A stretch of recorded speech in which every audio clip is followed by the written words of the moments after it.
परिवहन मंत्री प्रताप सरनाईक ने आज कोंकण क्षेत्र के सबसे बड़े पनवेल बस डिपो का दौरा किया। बस सेवा, स्टाफ सुविधाओं और प्रबंधन की गहन समीक्षा की गई।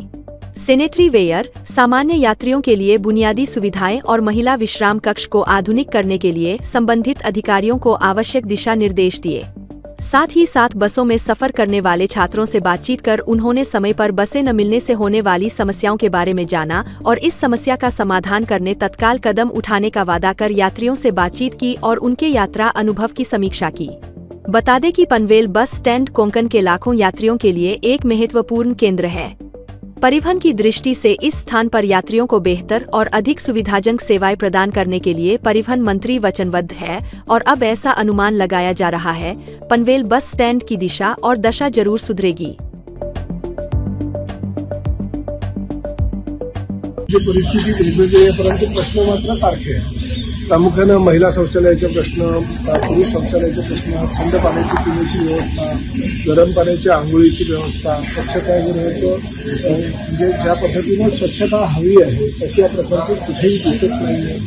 अनेक प्रश्न ह्या प्रवाशांचे सुद्धा मी ऐकलेले, कर्मचाऱ्यांचे सुद्धा ऐकलेले। त्यामुळे सिमिलर परिस्थिती प्रत्येक ठिकाणी आहे, परंतु हा म्हणजे मी आल्यानंतर आश्चर्यचकित झालो की अतिशय मोक्याच्या ठिकाणी जवळजवळ 36,000 मीटरची जागा आपली ही आहे।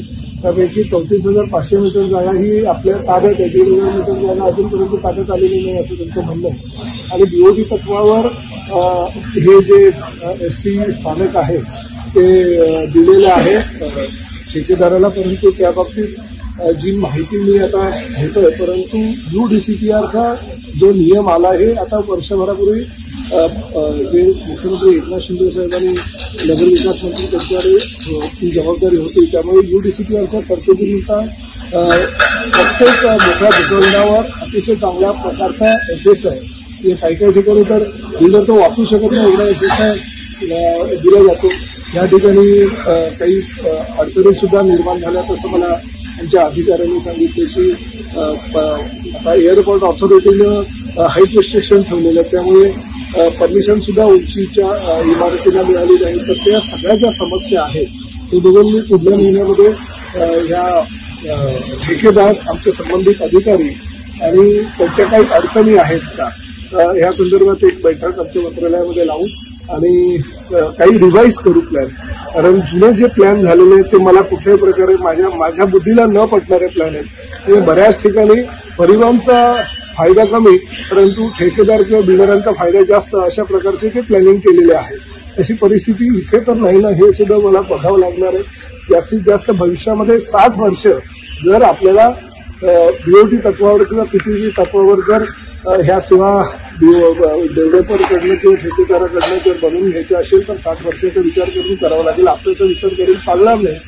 मी अधिकाऱ्यांना ही सुद्धा माहिती आता दिलेली आहे की जरी बीओटीवर ठेकेदारांना दिलं असेल तरी लोकांच्या ज्या सुविधा म्हणजे पिण्याचं पाणी, प्रत्येकजण काय बिस्लरी विकत घेऊ शकत नाही, मिनरल वॉटरची